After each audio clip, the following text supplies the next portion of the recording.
Sto tanto por the motor.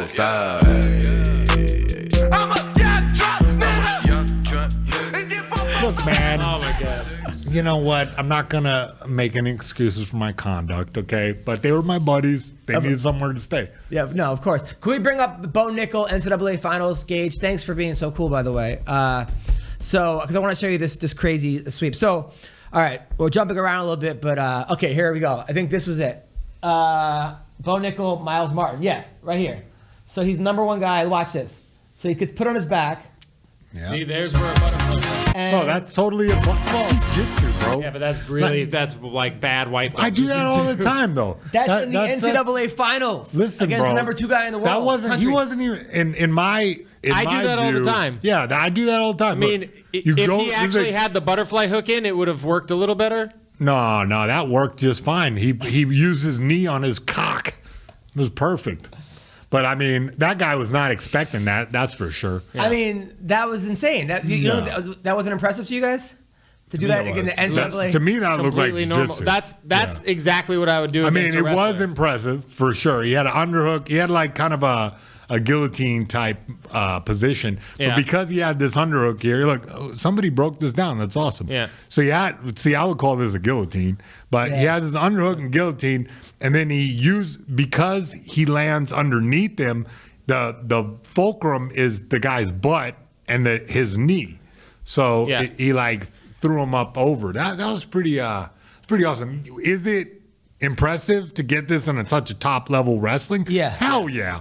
Definitely, but at the same time, you know, this is like a jiu-jitsu guy would have like sat back, sprawled out, and not fell for this. More likely, top level jiu-jitsu guy would. They're just gonna drop to their knees. When you feel that foot, I always feel like when I'm rolling with jiu-jitsu guys, my top pressure is better than their top pressure because maybe. Yeah, but what I'm saying is, because your top pressure is just top pressure. Yeah, if I feel there's no threat of submission or any passing. If I feel like a butterfly hook, this is kind of a modified butterfly hook. If I feel a modified butterfly hook, I will bail out backwards and just flop. So that way I don't see his center of gravity right now. His center of gravity, his hips are right over top of this butterfly hook. He expected to go around to the right and like end up, you know, he expected that Bo. He expected Bo to belly out. Stomach, Bo said, "Fuck that! I'm gonna try this butterfly hook sweep," and it worked. I mean, whatever the hell he called elevator. So you're saying the guy helped Bo by putting all that pressure? Yeah, absolutely. That's what got him that move. He didn't respond like a jiu-jitsu man. He responded like a wrestler. Right. You know, and that worked in his favor. You're right. It is a super impressive technique. But like I said, in jiu-jitsu, the guys are ready for this. Like right now, he's getting his back taken by Gordon Ryan, and he's going to get choked. Exactly. And right, see how Martin is high right here? Why? There's no way. You'd be sprawling back if you're doing jiu-jitsu. But I've seen wrestling kids do this, like middle school kids, like that kid last year, just basically not as technical as this, but not at this level. Not the number 2 guy in the country. I mean, to me, that's like, that was insane. I mean, that guy. This guy's probably a 4-time state champion wrestler. A 3-time finalist. Yeah. You know. See, but like I said, jiu-jitsu man would never be butt high like this. Why? Yeah. Why? I'm not trying to get.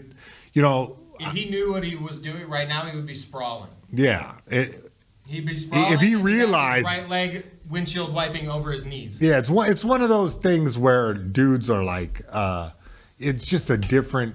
Like when a guy breaks the rules of conventional wrestling, see how he high kneed him? That's impressive. When a guy breaks the rules of conventional wrestling, you don't expect it. That's why these techniques are so beautiful. That's why we're talking about it, is because this guy broke the conventional rules of wrestling and did a technique that just blew our head off. But Bo Nickal says he planned this.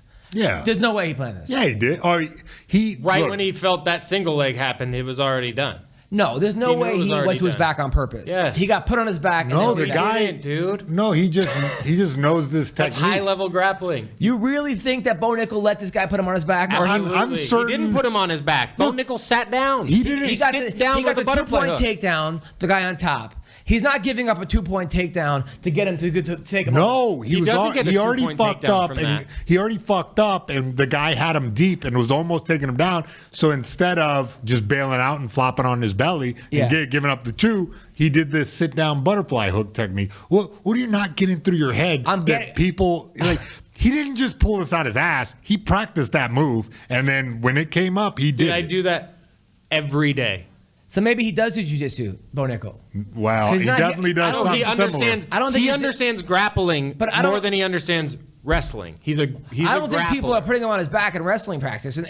Like, for sure exactly. they are. What do you mean? Look, when you wrestle a guy, like for me, like I would always work, like even now, like when I'm going with a guy who, he's good, but he's not fucking awesome, I'll put myself in terrible positions and then work my way out. Or the coach will put you in those positions. Like when we put like one guy has this, one guy has on his back, start wrestling. Yeah, it just this guy is such a high level wrestler.